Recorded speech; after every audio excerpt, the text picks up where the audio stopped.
buhay ko ngayon, kumilos at lumabay.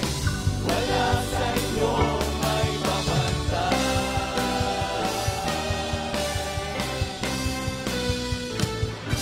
Purihin ang ating Panginoon. Tunay ngang walang makapapantay sa inyo, aming Diyos. Your unconditional love, Father. We receive it every day. And for that, we are thankful, Father. Nandito kami ngayon, Panginoon, upang ibalik sa inyo, sa abot ng aming makakaya, ang aming pasasalamat at iparamdam sa inyo kung gaano namin kayo kamahal. Purihin ka, aming Panginoon.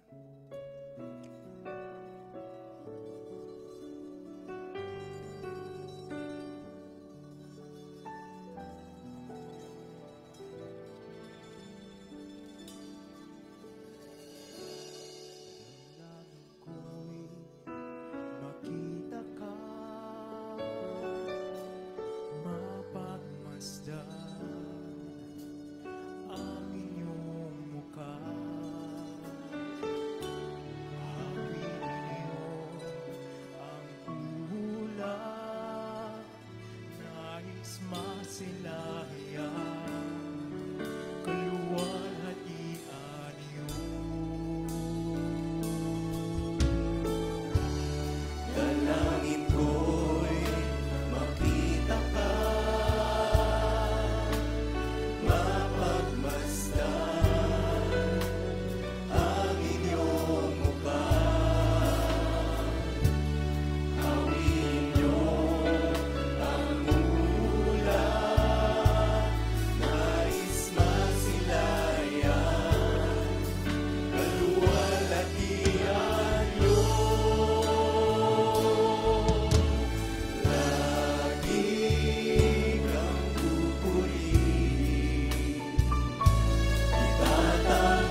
speak the name of Jesus over every heart and every mind. 'Cause I know there is peace within your presence. I speak Jesus.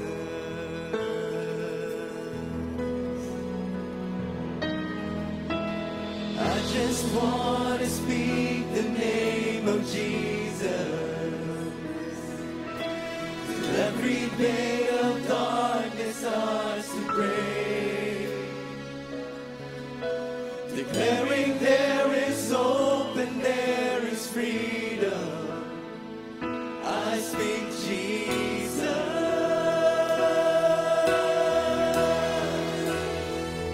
Your name is power. Your name is healing. Your name is life. Break every stronghold. Shine through the shadows. Burn like a fire.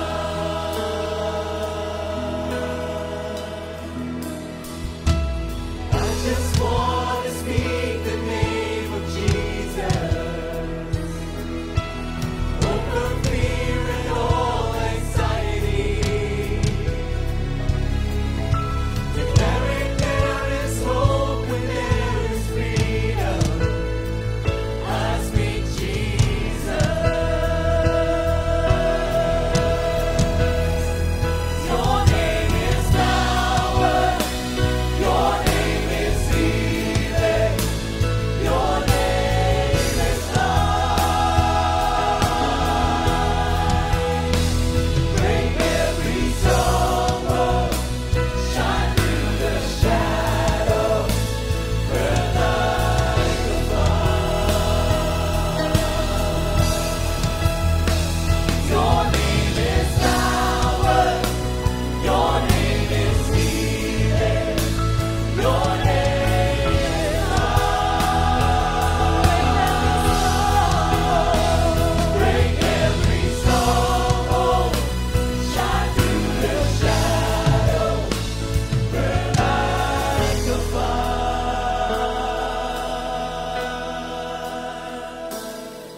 Shout Jesus from the mountains.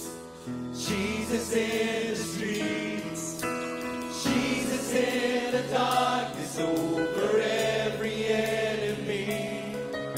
And Jesus for my family. I speak the holy name. Jesus.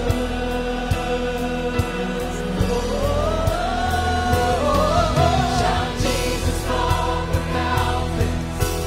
Jesus in the streets. Jesus in the darkness over every enemy. Jesus for my family. I speak the holy name. Jesus. Your name is power. Your name is healing. Your name is life. Break every stronghold. Shine through the shadows. Burn like a fire. Your name is power. Your name is healing. Your name is life. Break every stronghold. Shine through the shadows.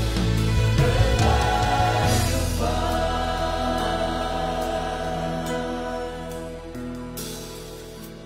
I just want to speak the name of Jesus over every heart and every mind. 'Cause I know there is peace within your presence. I speak Jesus.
aming Diyos, buksan niyo po ang aming puso't isipan. Nakahanda po kaming tanggapin ang inyong gawa, Jesus. Panginoon, gamitin niyo pong daluyan ng inyong mensahe ang bawat isa na nandito ngayon. All this we ask in Jesus' mighty name. Amen. John 3:3. Jesus replied, "No one can see the kingdom of God unless they are born again." Matthew 4:17. Jesus began to preach, "Repent, for the kingdom of heaven has come near." At walang katapusan na binabalik-balikan natin sa sariwain dahil napakahalagang topic, be born again and repent. Dito sa pagkakaunawa, sa mga mahalagang katuruan na ito, nakasalalay yung ating walk with Jesus, ang ating spiritual life. Lack of understanding of this could mislead people into difficult religiosity. Kaya mahalagang balik-balikan. Ama namin sa langit, Father of the Lord Jesus, kayo po ang maging tagapagsalita. Nais naming marinig ang inyong karunungan, nais namin kami maliwanagan ng inyong diwa. We ask you, Father, bless your people with your truth, liberate your people, empower us. In the name of Jesus we pray. Be born again, repent. Mga paulit-ulit na nadidinig natin at madalas na-abuse kahit sa mga pelikula, sa media, kung paano kami sanay nililibak-libak ng iba itong mga words na ito. At kung minsan naman ay nagagamit in a very, very oppressive way. Be born again. Why? To see the kingdom of God. Another big word, kingdom of God. Yan mga napakahalagang maintindihan kasi diyan nakasalalay kung paano tayo magiging totoong mga anak ng Diyos na nag-e-enjoy ng kanyang kapayapaan, kanyang pag-ibig, at kanyang katahimikan. John 3:1-5, Jesus replied, "No one can see the kingdom of God unless they are born again, unless they are born from above by God's act, unless something in and about them changes and gets recreated." Yang to be born again is to be recreated in the mind, in the spirit. Hindi lang yan isang dasal, hindi lang yan isang ritual, hindi lang membership sa isang church o baptism, bagamat lahat ng yun mahalaga. Pero dapat naiintindihan natin that to be born again is to change the mind. Hindi lang basta umusal ng isang memorized prayer, bagamat kung naiintindihan yung prayer na yun, hindi maganda, effective. Pero kung naging replacement ng tunay na understanding, yung oversimplified process na sinasabing tanggapin mo ang Panginoon, tapos tinanggap mo na, wow, anak ka na ng Diyos. Pero dapat maintindihan kung ano ibig sabihin talaga nun para tumalab sa buhay. Hindi lang yan one time, big time, prayer of acceptance or sinner's prayer. Kung yung prayer of acceptance or sinner's prayer na tinatawag ay entry point, beginning, starting line to understand deeper truths, then ang ganda-ganda. Pero pag itinrato mo yan as the finish line of everything, na born again ka na, nag-pray ka na, okay ka na, masyadong kulang. Importanteng maintindihan na ito ay isang pasimula pa lamang. Pag nag-pray ka, pag nilid ka ng isa, mag-pray ka, tanggapin natin si Jesus. Pero saan patungo yun? Dapat simula pa lang. Luke 17:20-21. Being asked by the Pharisees when the kingdom of God would come, Jesus replied, "The coming of the kingdom of God is not something that can be observed. Nor will people say, 'Here it is,' or 'There it is,' because the kingdom of God is within you." This is very revolutionary. Sabihin ni Jesus ito sa mga Hudyo na sa kanila yung kingdom of God is something that they are waiting for, an event where their awaited Messiah would come in the clouds and lead them to a utopian kingdom, yung kingdom na mag-ahari sa lahat ng ibang kingdom sa buong mundo, hindi nalulupig ng mga ibang bansa. Yun ang hinihintay nilang kingdom of God. At sa kanila, another meaning of the kingdom of God is the temple, na nandun ang holiness of God. Papasok ka doon into the presence of God. Tapos sasabihin ni Jesus, wala doon, wala sa temple, wala sa bundok. Hindi event, hindi a certain date na may eto na dumating na. No. Sabi niya, ang kingdom of God is invisible, but it can be felt. Because the true kingdom of God is inside your heart, in your mind, in your thought, in your value system, in your lifestyle. At sabi ni Jesus, we cannot see or enter this kingdom of God inside us unless magbago ang ating pananaw, attitude about God, about ourselves, and about other people. Napaghaharian ka lang ng Diyos pag naunawa mo lubos kung anong kahulugan ng paghahari niya. Kung ano talaga ang nangyayari.